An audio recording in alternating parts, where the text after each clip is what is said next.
It's the 5th of November today. Here in the UK, we have a saying called remember the 5th of November. Of course, it's all to do with fireworks. But this is not a history channel. This is a gardening channel. So I want to talk to you today about one of my favourite sayings, which is remember the month of November.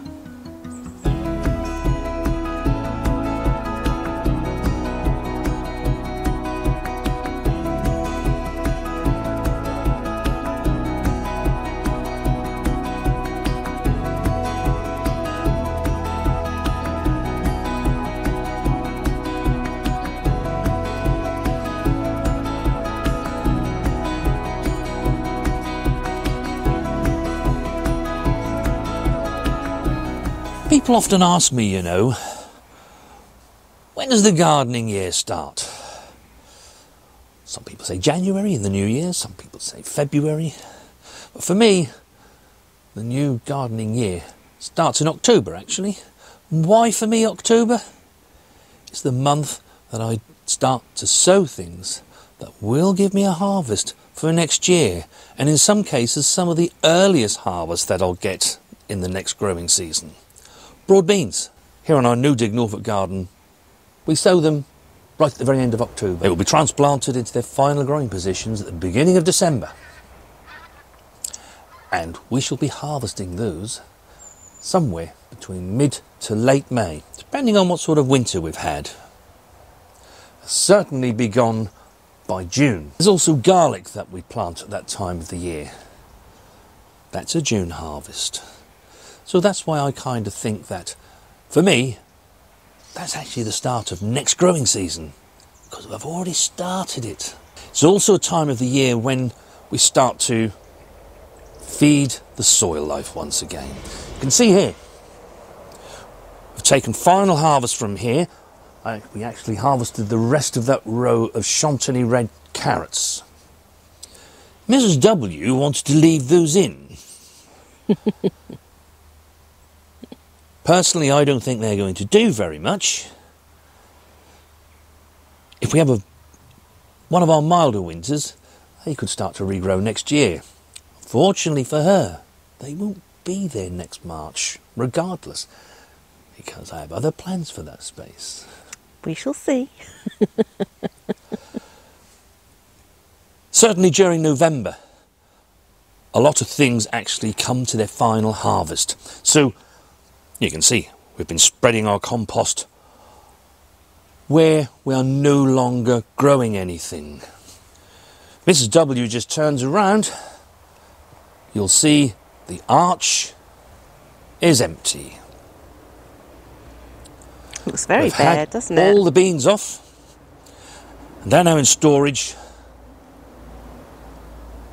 so that we have fresh seed for next season.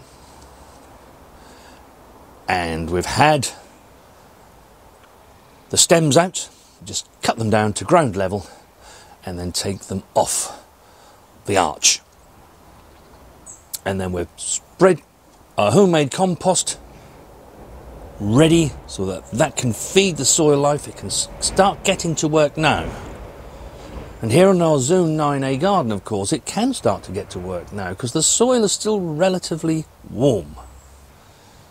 It won't get cold here until January.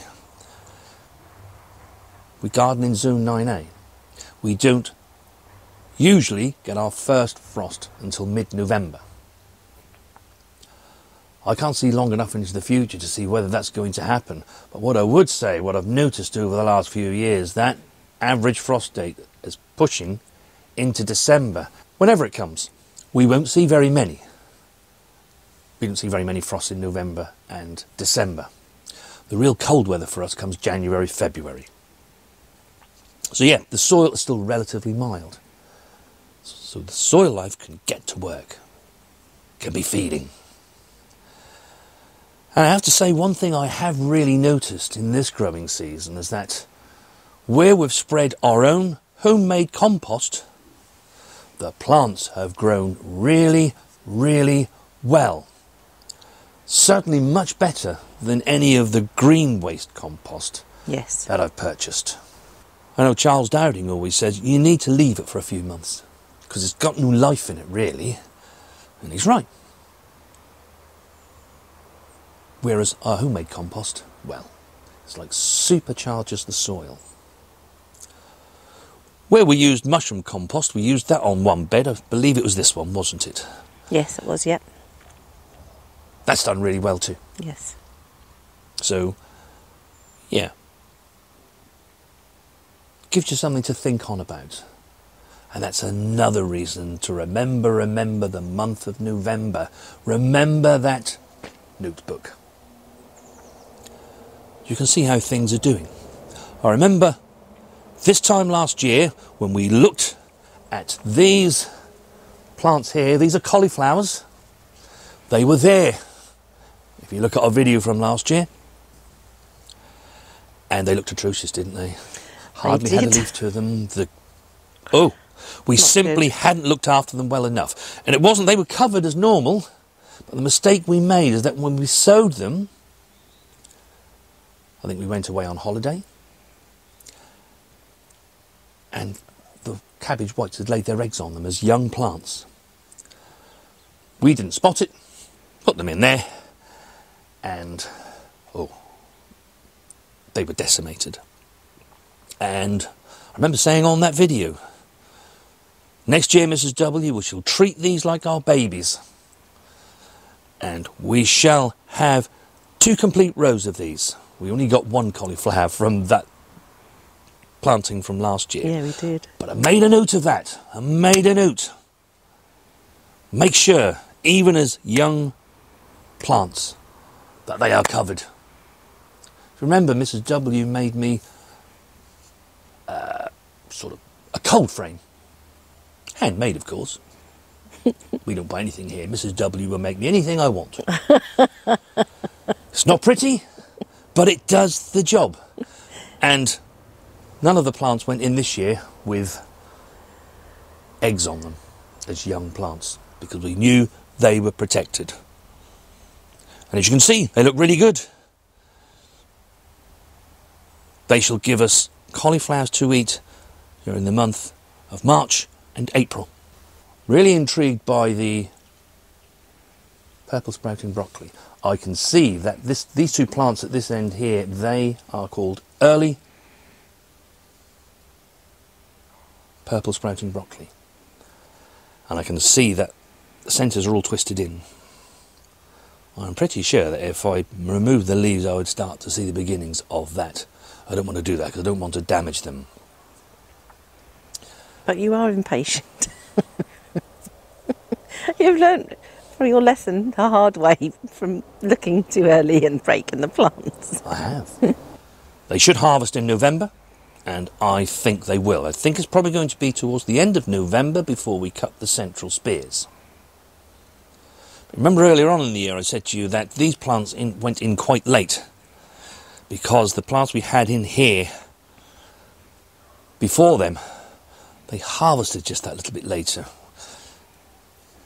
I'm sure we can all remember just how cold, wet and awful April and May were. So those plants that were in before, they took longer to harvest. So these actually didn't go in. They went in as plants about that big.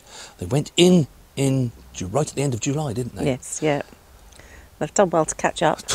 Absolutely amazing. Big plants, aren't they? They are. They are.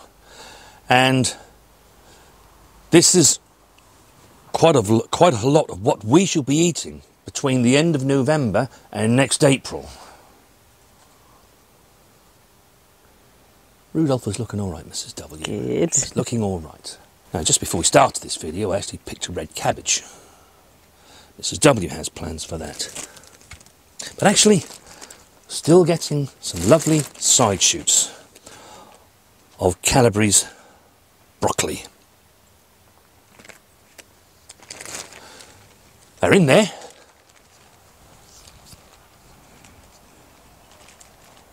We've had a lot of harvests from those. We have. After we took the central head.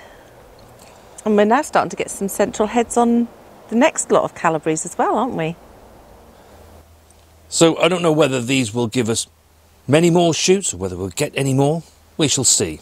We've had the odd couple that really had finished and we haven't seen anything on those for a while, so we've twisted those out. They actually went to flower, didn't they? Yes, one of them did. The other one just sort of gave up, I think. We've still got 6 amazing cabbages. They've done really well. Really pleased with the varieties we've grown this year. These are the cabbages that are ready to eat now, aren't they? We've got other cabbages also, which are still growing. We have.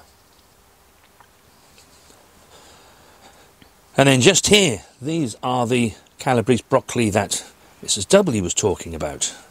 You can see they're now starting to form their heads.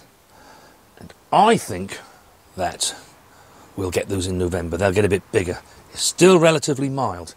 Certainly we're not really forecast to have any real cold weather.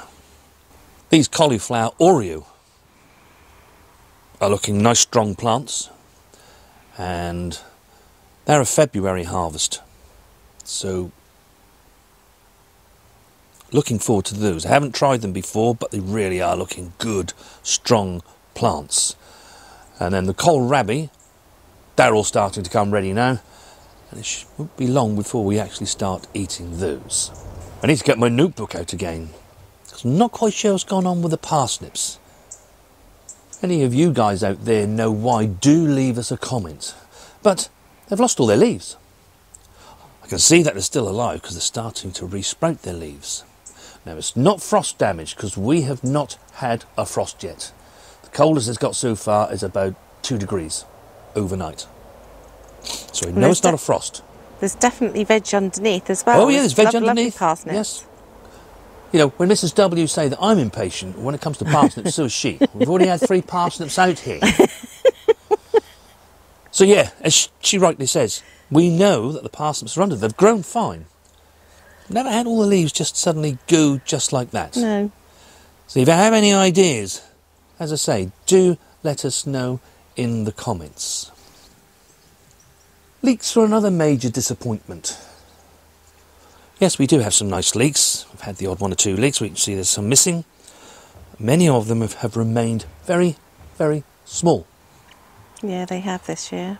Again, I don't know why. Normally our leeks are amazing. Never really have problems growing leeks. But they're certainly not happy this year. And you know, I like to show you the things that haven't worked as well. In the main, the garden performs really, really well. It does every year. But one thing I do find is that every year there's always something that hasn't quite worked as well. So you're not alone if you've had failures of certain crops. I can remember failures with peas. I can remember last year the runner beans and French beans were not quite as good as normal. A couple of years back the sprouts weren't great, were they? No. By the way, Mrs. W's cabbage, she's keeping going. Still going. Oh, we harvested the main cabbage and just left the plant in, didn't we? And there's 4 little cabbagettes forming from that. Is that even a word? No, it's in my dictionary, probably not anybody else's. Then the other side of those, we have those cauliflowers that should give us a harvest for Christmas. It's a variety called Triumphant, and it's marketed as the Christmas cauliflower. Every year that I've grown this, we have had a cauliflower that's been ready on Christmas Day. Yes. They don't all come on Christmas Day, so they come ready at different stages, but that then gives you something nice to look forward to as we turn into the month of January. But November for us, really, that means not that it's beginning of the festive season, but one of those plants begins to harvest we all like to eat over the festive season. The Brussels sprouts. There's some on there that we could probably eat now. You remember, I always say to you that from a May sowing and then a June transplanting, and our sprouts always follow the broad beans, we tend to find that our sprouts are ready sometime in November. we don't want them yet. We'll probably take the lower ones off because they're starting to blow. Myself and Mrs. W don't mind that really. I don't want them all to blow because when everybody comes around we want nice looking sprouts. But don't waste them. And as we're in November, you'll find that many leaves are now actually starting to die off. Mr. Slug will have been around because he sees lots of decaying yellow leaves. Well, at least he does on some people's gardens. He won't see it on ours. We do try to keep up with it as much as possible. But if you have been a bit lax, then do make sure you do that during the month of November. Because as it gets more damper, more colder, more and more of these leaves will be there and you'll suddenly become overwhelmed. We try to, whether it's weeding, whether it's defoliating, where the leaves are no longer doing the plants any more good. As we come into the garden and we see something, we try to do that. So that you're not faced with a huge amount of tasks to do. You can see here in Compost Corner, you can see actually where I have been de-leafing the brassicas. Grass has had a good cut, edges have all been cut back. November is not a reason to stop composting, even if you're cold composting. Yeah, it's going to take longer, of course it is, but at least you've made a start. I'm now going to empty Beauty and the Beast and add that to our compost pile because we need compost. As I said earlier in the video, as we take our final harvests, we need to put another layer of compost mulch down. Mrs. W's also found me some old egg boxes. And as you saw a few videos back, we actually cut down all the canes to the raspberries and the blackberries. And Mrs. W's been really busy and she's been cutting them up for me while I've been attending to other jobs. Here's some of it here. There's some of the old tomato plants as well are in there. There is. Yeah. And just by breaking it up, it increases the surface area and that can start to actually compost down. I will actually, as Beauty and the Beast keep feeding, I'll just transfer that into the hot composter. But don't waste it. Keep it there. And then you can just keep adding to it and keep adding to it. It's really important that you keep on top of your composting. November doesn't mean that you can't compost anymore. It just means it's not going to happen so quickly. But you will already have a head start on next year. And myself and Mrs. W, we tried as best we can to compost all year around. A lot of October, our videos concentrated on the undercover spaces and their change. That's been really good, hasn't it, Sills? She doesn't think so because we've shut the greenhouse door now, so she can't get in. You can't go sleep there now, can you? Because you have to keep the doors shut so any heat is in there. But I've got to tell you, it is lovely to be back outside again and in the November No Dig Garden. So, remember, the month of November, there is much to do. Of course, depending on where you live, it could be remember, the month of October or September. Depends when your cold snap comes, which zone you're actually growing in. Have a great gardening week, won't you all? Myself, Mrs. W, we shall see you on the next one.